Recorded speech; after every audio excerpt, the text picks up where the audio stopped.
I never liked working late.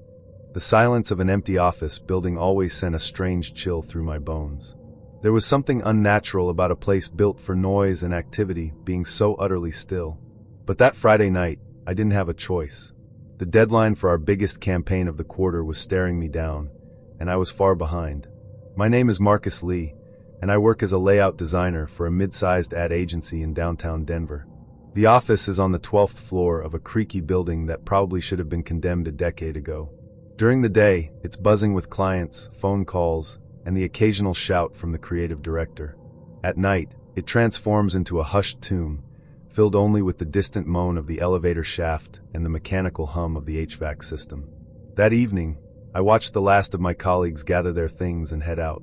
I envied the way they laughed and chatted as they waited for the elevator, their weekend plans already unfolding in their minds. I forced a smile and waved them off, pretending I wasn't dreading the hours ahead. As the elevator doors closed, I was alone. I looked around at the dimmed rows of cubicles, the empty swivel chairs, and the flickering exit sign by the stairwell. I took a deep breath and turned back to my desk. My dual monitors glowed in the low light, illuminating my scattered sketches, Pantone swatches, and an empty coffee mug that I'd drained 2 hours earlier. Time dragged. I got lost in my work, tweaking typography and exporting files. The sun had long since set, and the city outside the window transformed into a sea of twinkling lights. The office lights were off except for the small desk lamp I kept beside my monitor. The rest of the floor was cloaked in shadows. Around midnight, my neck stiff and my eyes dry, I decided to take a break. I stretched with a groan and stood. My legs ached from sitting for so long. I shuffled down the hallway toward the break room, the soles of my sneakers whispering against the tile. The hallway was darker than I expected. I reached for the light switch. The fluorescent bulbs flickered once, twice, before buzzing to life. The cold, clinical light spilled across the break room's cluttered counters and stained microwave. I poured myself a cup of stale coffee from the pot, wincing at the bitter taste. As I leaned against the counter, sipping, I thought I heard something.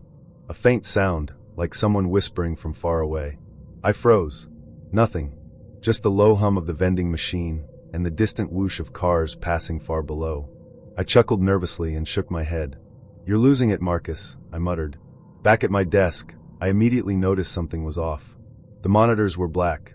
I jiggled the mouse. Nothing. I tapped the keyboard. Still nothing. Frowning, I bent down and checked the power strip.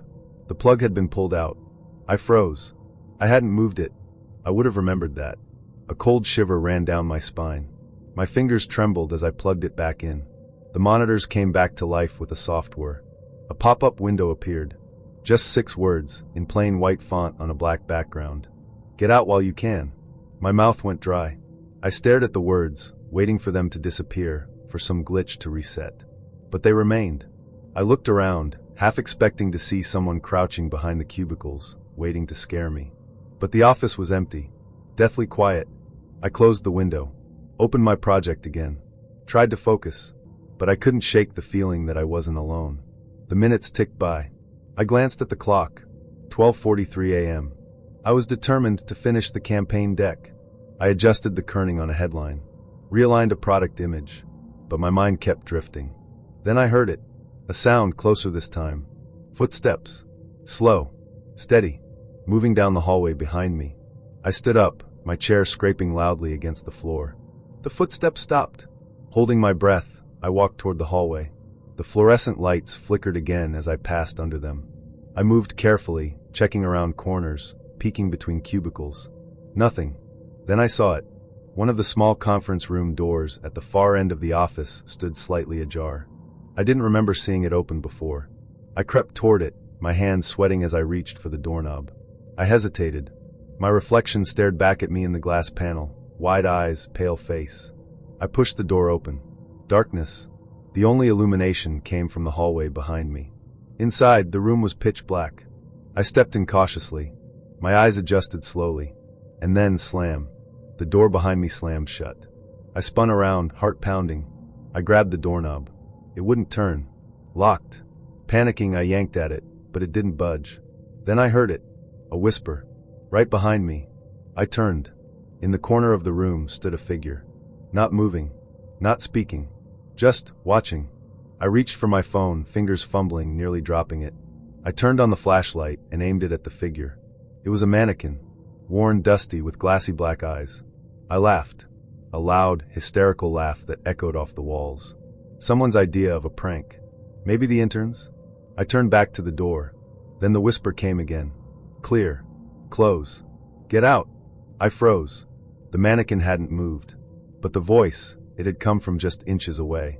From beside me, heart racing, I yanked the door open with a strength I didn't know I had and bolted down the hallway. I didn't look back. I grabbed my bag, sprinted to the stairwell, and ran down 12 flights. I didn't stop until I was on the sidewalk, gulping in the cold night air. The city felt alive and safe again. I flagged a cab and went home.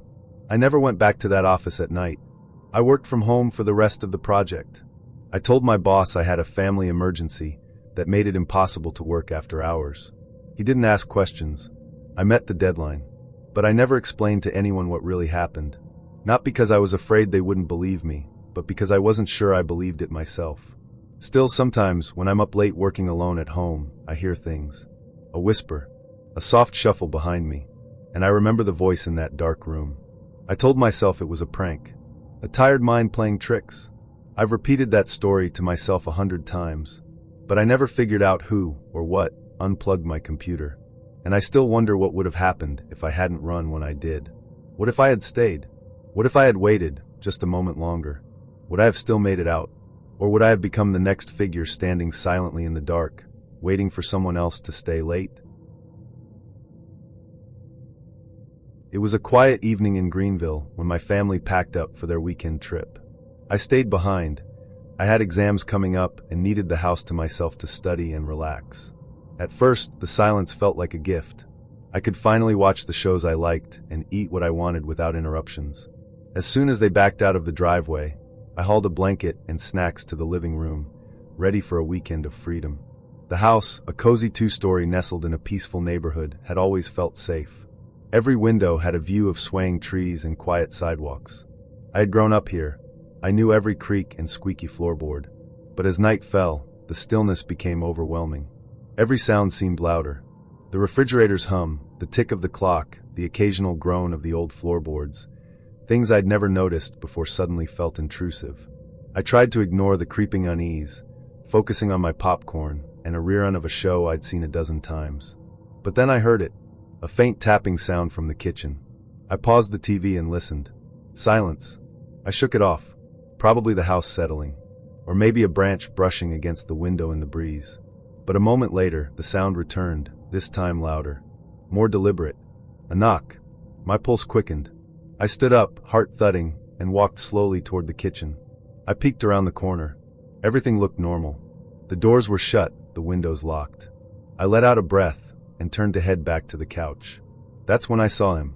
A man, standing outside the kitchen window, staring at me. His face was pale and gaunt, his eyes wild. He had a scruffy beard and wore dirty, torn clothes. His presence was so sudden, so jarring, that I froze. I couldn't move. I couldn't even breathe. Then he raised his hand and knocked again. A slow, deliberate knock. His eyes locked onto mine. I stumbled back, heart racing. I grabbed my phone and dialed 911 with trembling fingers. 911, what is your emergency? There's a man outside my window, I whispered, my voice cracking. He's trying to get in. Stay calm, the operator said smoothly. Help is on the way. Can you lock yourself in a room? Yes, I breathed. I can. I bolted upstairs, 2 steps at a time, slammed my bedroom door, and turned the lock. I dragged my desk in front of it, then grabbed a chair and braced it under the handle. I sat on the floor, back against the door, trying to calm my breathing. My hands were shaking so badly I almost dropped the phone. You're doing great, the operator said gently. Stay quiet. Officers are on their way. Are you alone in the house? Yes, I whispered. Please hurry. Then it happened. A loud crash downstairs. Glass shattering. I jumped, stifling a scream. The man had broken the kitchen window. He was inside. He's in the house, I whispered urgently. He's in. Stay where you are. Don't speak unless absolutely necessary, the operator replied. They're almost there. Just hold on. I held my breath and listened. Footsteps. Heavy, slow, unmistakable. They moved through the kitchen, then the living room. I imagined him scanning the house, looking for me. He was walking, searching. The footsteps creaked up the staircase, one at a time. I could hear the wood groaning beneath his weight. My heart pounded so loudly I thought he might hear it. Then silence. I pressed my ear to the door. He was trying the doors one by one. Gently at first, then more forcefully.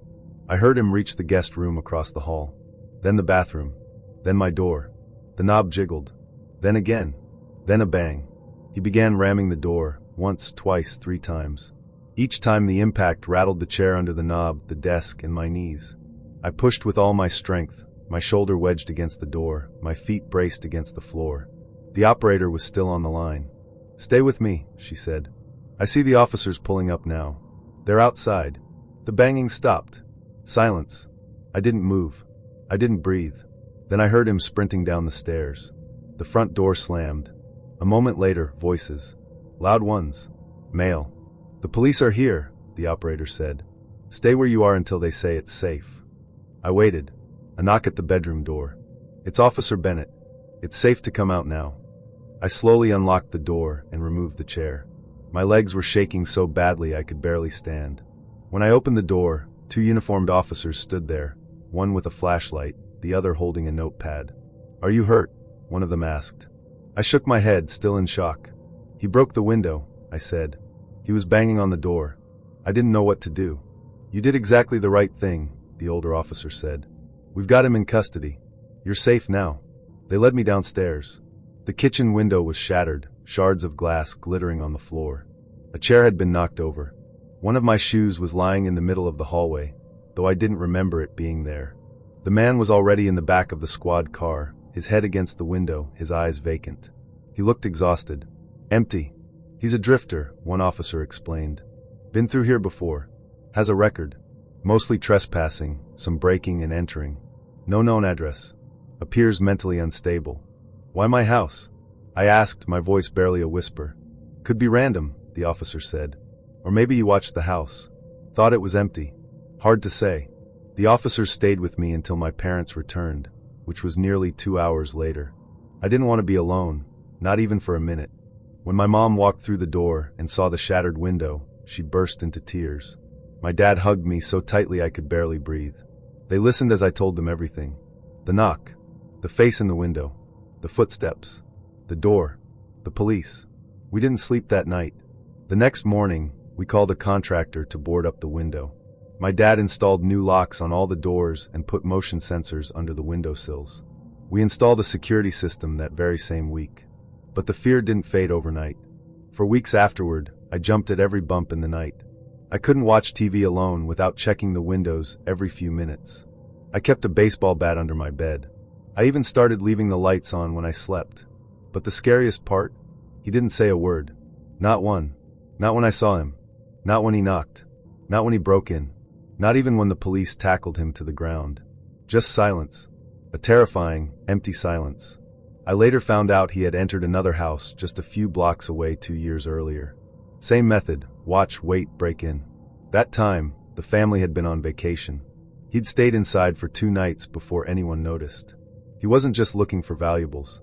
He was looking for shelter. Or something worse. They said he had been living in the woods just outside town, surviving on scraps from dumpsters and unlocked garages. He'd been arrested 3 other times and released every time due to lack of psychiatric facilities. This time, they promised he wouldn't be released so easily. That promise didn't comfort me. What scared me more than anything was how easily it all happened. One unlocked window. One night alone. One moment of silence that stretched too long. I still live in that house, but I've never stayed there alone again, and I never will. I was 12 years old when I stayed home alone at night for the first time. My parents had been invited to a dinner party in the next town over, and since the neighbors were just a phone call away, they decided I was old enough to manage a few hours on my own. I was excited. Finally, a night of freedom. No bedtime, no vegetables, and no one to tell me to turn the TV down. It was a chilly Saturday evening in late October. The kind of night where the wind howled through the trees and sent leaves skittering across the sidewalk like restless insects.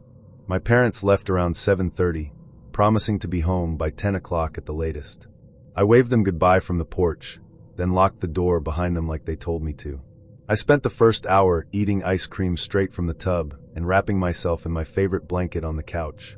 I picked out a scary movie I'd seen a dozen times before. Even though I knew every jump scare by heart, it still made my heart race. And that was exactly what I wanted. At 9 o'clock, I heard it. A noise from upstairs. A soft, barely audible creak. I paused the movie. Sat perfectly still. Listened. Nothing. I told myself it was the house settling. That's what my parents always said when I mentioned strange noises at night. Old houses make sounds, they'd remind me. It's just the wood adjusting to the temperature. Still, I found myself turning the volume on the TV down a little. Just in case. I tried to refocus on the movie, but I couldn't shake the uneasiness. Every gust of wind outside seemed louder than the last. Tree branches scraped against the windows with an eerie, rhythmic screech. Then I heard the sound again. Clearer this time. Footsteps. From upstairs. I muted the TV. Silence. I texted my mom. "Hey, are you guys almost home?" No response. I glanced at the clock. 9:15. They wouldn't be back for at least another 45 minutes. I stood up and tightened the blanket around me, holding it like a shield. I tiptoed toward the staircase, each step creaking louder than I expected. I reached the top landing and listened. Still nothing.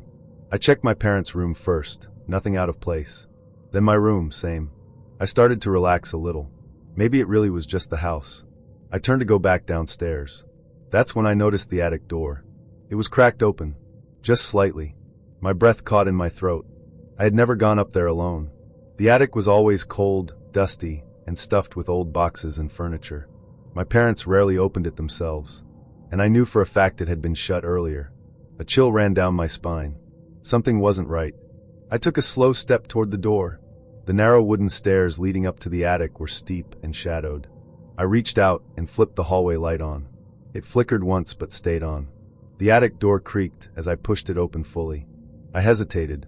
My foot hovered over the first step. Then I heard it again. A faint rustling. Something was up there. I took a deep breath and started climbing. Each step groaned beneath my weight. At the top, I reached out and found the light cord. I pulled it. The bulb flickered to life, casting long, distorted shadows across the cluttered room. Old trunks. Cobwebs. Dust floating like ash in the air. I scanned the attic. At first, nothing. Then I saw the old storage trunk in the far left corner. It was open. Just a crack. I knew it had always been sealed shut. My dad once said it belonged to my great-grandfather and hadn't been touched in decades. My heart pounded. I stepped toward it, each footstep stirring the dust. I reached out and lifted the lid. Inside, just old clothes. A few books. A faded photo album. I let out a shaky sigh. Maybe I was just being paranoid. Then I heard it again. A shuffle. Behind me. I turned. There, standing half hidden in the shadows, was a figure. Tall. Still.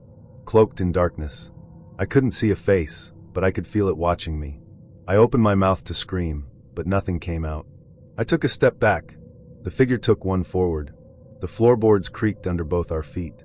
Then it spoke. A low, raspy voice. Barely above a whisper. "You shouldn't be here." The words hit me like a gust of cold air. I spun around and bolted down the attic stairs, nearly tripping. I slammed the door shut behind me and locked it. My heart pounded so loud I thought it might burst. I ran downstairs, grabbed the house phone with shaking hands, and dialed 911. The operator's voice was calm. I wasn't. "There's somebody in my attic," I stammered. He said this is his home now." The voice on the other end spoke gently. "Stay on the line. Officers are on their way. Find a safe place to hide." I locked myself in the downstairs bathroom, clutching the phone. As I sat there in the dark, I could still hear the voice. Not the words, but the rhythm. It echoed in my mind, chilling and unnatural. Then I heard footsteps again, coming down the stairs. I held my breath. The floor creaked just outside the bathroom door. Then silence. 10 seconds. 20.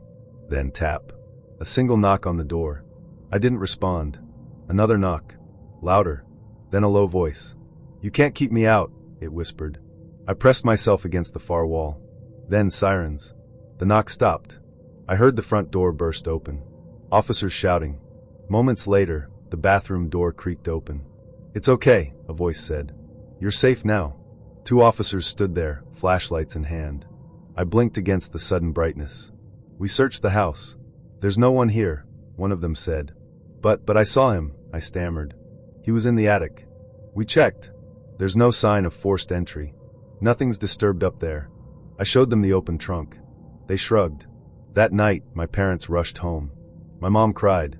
My dad checked every lock. The police stayed for over an hour, reassuring us, promising to patrol the neighborhood. They said it was probably a dream, or maybe a shadow, a trick of a tired mind. But I knew what I saw. I knew what he said. Weeks passed. Life returned to normal. Mostly. But I never went up to the attic again. I couldn't. I started sleeping with the hallway light on. I stopped watching horror movies. I couldn't even look at the ceiling without imagining a pair of eyes staring down at me. Months later, my dad decided to clean the attic. He found something strange behind a stack of boxes. A small makeshift bed. Blankets. An empty food wrapper. A flashlight with dead batteries. Someone had been living up there. The police came again. They never found the person. We changed the locks. Installed security cameras. But that didn't bring me peace. Because sometimes late at night I still hear it. A shuffle. A whisper. And a voice that says, "You shouldn't be here."